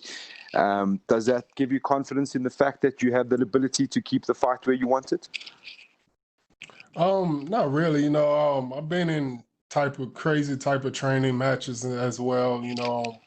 And I know pretty much good jujitsu and how to get out of crazy stuff. And the situation with DC was just one of those moments that I should never took my time trying to get up. I gotta explode. If I'm gonna give my opponent my back like that, I gotta explode. Can't just take my time. And it was the reasons why they ended up like that. Fantastic. Thank you, sir. Best of luck. Thank you. We'll go next to Gabriel Gonzalez with Cage Side Press. Your line is open. Gabriel Gonzaga. No, not quite, but I get that a lot. Oh, okay. I'm about to say, I thought you were about to talk shit to me then. Not at all. I'm way better looking, man. Derrick, how you doing? Are you feeling better now that you got a few interviews in? No, not really. I'm really getting aggravated the longer the interview going, because I was always watching Family Guy in my room. That messed me up. All right, I'll make it quick. Going back to the balls being hot, I saw that fans are posting your cameos, and they're asking you to say that. What other crazy stuff do they ask you to do on Cameo? I hated doing Cameo, by the way. And even I started hiking the price up, and they still was trying to get me to do cameos. And I really had to change my number just because of Cameo. The craziest thing they asked me to do was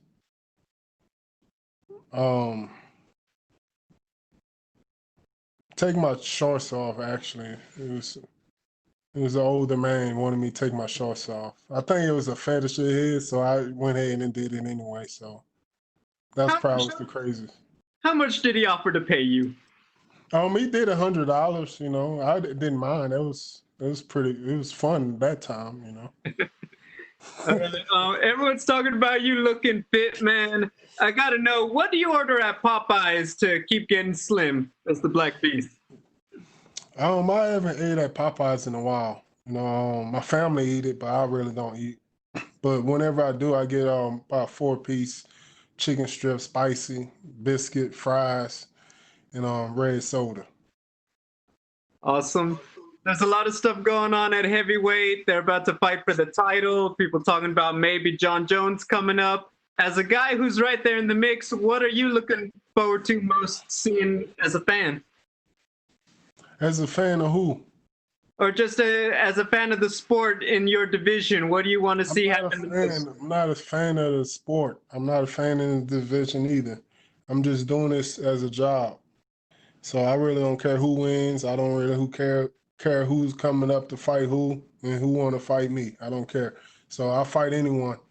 So it doesn't matter who they are.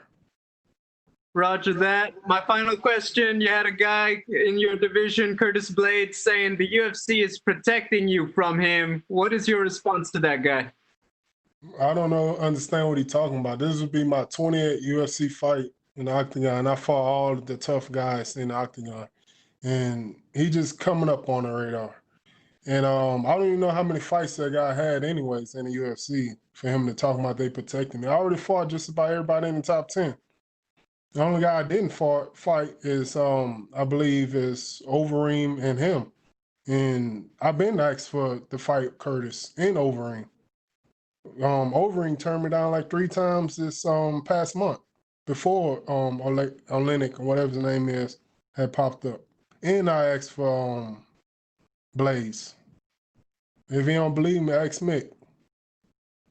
Gotcha. Well, Derrick, appreciate it. Enjoy the rest of Family Guy, man. Thank you.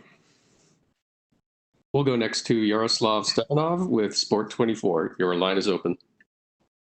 Hello, Derrick. My first question. When you made the first fight in MMA, Alexey had 49 fights, and does that impress you, or is it nothing special? What? Say it one more time.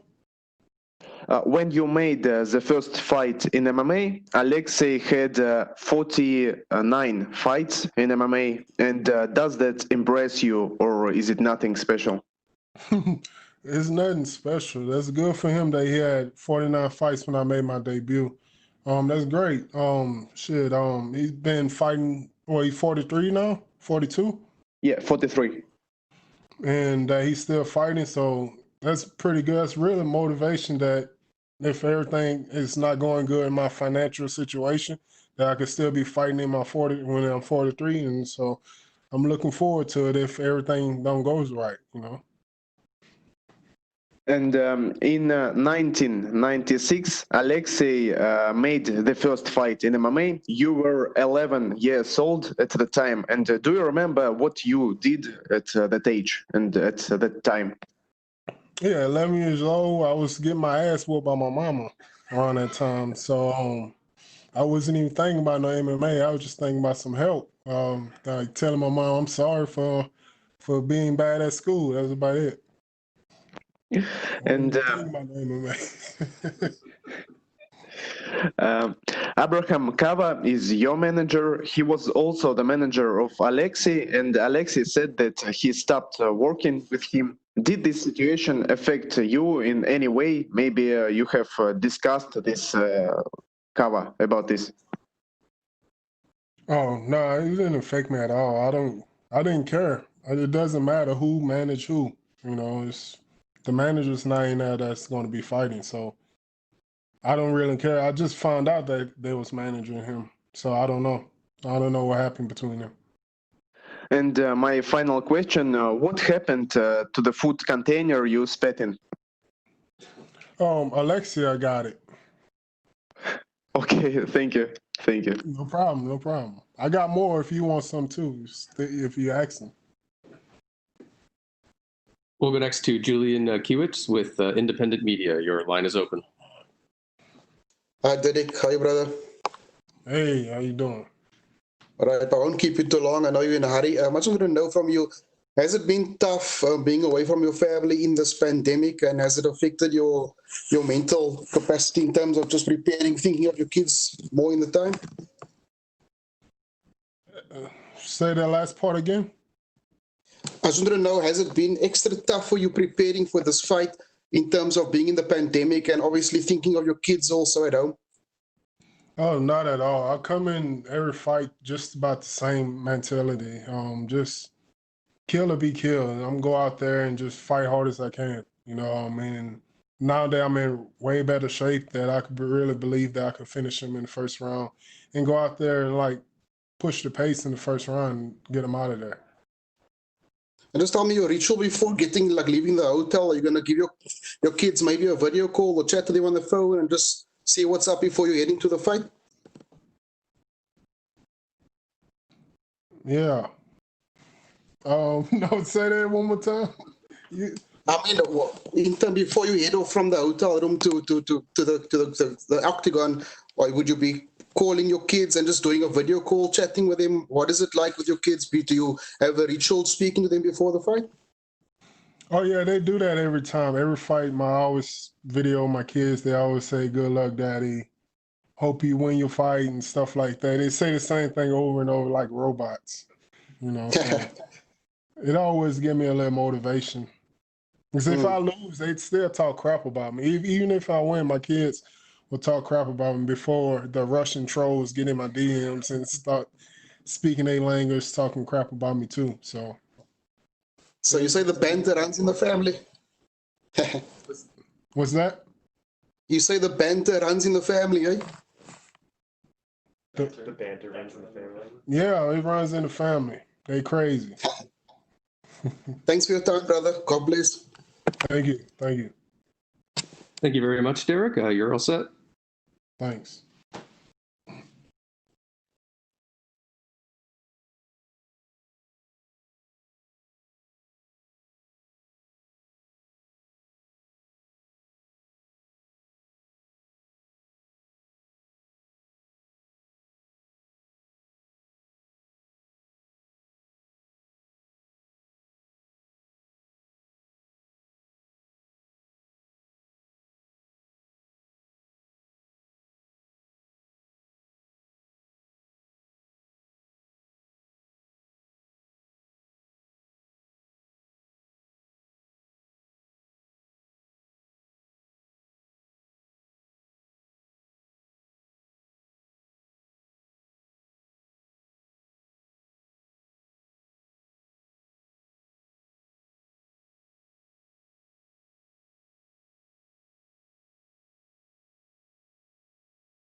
As a reminder, we will be joined shortly by UFC middleweight Kevin Holland. If you wish to ask a question, please press the hand icon. Thank you.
We are now joined by UFC middleweight Kevin Holland. Kevin, thank you for joining us today.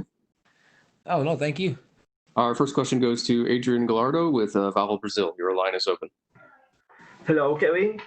My first question is, what are you thinking about this fight? The fight the last week was canceled for sadly the train problem.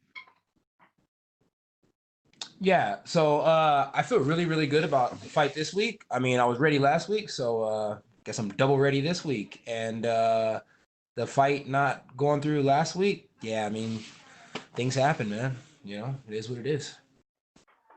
Have you had time to see some videos about your new rival this week? Have you time to see videos of your new opponent? Yes, I've seen videos on the new point. I was actually upstairs watching them right before I got on Call of Duty. So yeah, it was pretty cool. Nice guy. Gets and the last question, yes. And the last question is, what are you thinking about your rival? And that's. Can you repeat that one more time? Sorry. What are your thoughts about your new rival? About my new opponent, or? Yes. About your new rival. I mean, no big thoughts about him. I mean, you know, happy he's made it to the UFC. I mean, congratulations to him. I definitely look forward to, you know, flooring him with the right hand. And if I don't floor him with the right hand, I definitely look forward to testing out, you know, my new black belt skills. So we'll see how it goes. Thank you, Kevin, and good luck. Thank you. Appreciate that. All right, and you're gonna get 3 from me. All right. So you always say, you know, let's go Bucko, and now this guy's nickname And so, is that kind of funny for you that he's kind of right in line with that? Yeah. I mean, I guess I've been calling for this guy for a really long time, right? So I've been saying let's go Bucko for a long time. I guess I've been saying it wrong. I should have been saying let's go Buckley. So let's go Buckley. Let's do our thing. Was it a little bit weird for you to just go through the same fight protocols in the hotel and COVID testing, everything back to back? And I know you did Jacksonville as well. So kind of now that you've gone through more times than anyone, how do you feel about the whole process? I feel good about it. Honestly, I like it. I mean, me personally, I think it's good. You know what I mean? This is what we're dealing with right now. I think they do a phenomenal job of making sure we're safe and making sure we abide by the rules. And I mean, COVID test up the nose, not too fun. COVID test down the throat, just hope you don't choke. It's not too bad either. So, you know what I mean? Either way, I mean, I like it. I love to fight. Whatever it takes to fight, I'm down for it. You've earned a reputation, of being this guy that wants to fight everyone and so quick to turn around. You try to do it in Jacksonville, and then you try to call a night of a fight after, obviously you don't want that to happen to Trevin, but now you kind of built this reputation. Is that something you always have wanted as a fighter? Yeah, I mean, one of my favorite fighters, like just because like his persona and the way he steps up and the way he just always comes through, and like, I mean, dude's an adventurer, you know what I mean? Dude has fun. It's Cowboy Cerrone, you know what I mean? He's the GOAT at stepping up and taking fights. So it's like I always figure like, that's the type of fighter you're supposed to be, you know what I mean? Anywhere, anytime, any place, step up, fight, doesn't matter who it is. I mean, if you're scared, you should probably find a different profession. So it's like, yeah, that being said, it's like I love stepping up and taking fights. It doesn't matter who it is, where it is. Look, I did a video. Well, Thiago Santos was doing a video yesterday, and I popped up. He had some Brazilian funk going on. That thing was fly. Sounded really good. And Thiago Santos is a great guy. You know what I mean? The more I see him, the more I'm like, dang, it's not that bad that you lost to that guy. He's a good guy, with the distance with John Jones. That being said, if they need somebody to step up and fight Thiago Santos on 2 hours' notice, I'm there. You know what I mean? It's like I don't care who it is. I like to fight. You know what I mean? It's what I do. Not only are you stepping up, but you also have a good record in the UFC, and you're someone that people have their eye on. Do you think winning these short notice fights and being this guy also helps you create more value for yourself and a better brand for yourself going forward? Yeah, for sure. I read an article like in the beginning of like the COVID time, and they were like, like a fighter to watch out for that's not ranked was me. And just because I'm willing to step up and take fights at any time, you know what I mean? And to me, I think that's, it's great. I like hearing stuff like that. So I think it's been great for the brand. I think it's been great for me. I think it's been great overall just to step up and be like, I'm down. You know what I mean? And for all those other guys who complain and cry about they should get more of this or more of that, fight more. You'll get more. Perfect. That's all good. That's good for me. You guys good? Double checking. Okay. All right. Thank you very much, Kevin. You're all set. Sweet. Thank you, guys. Damn, dude.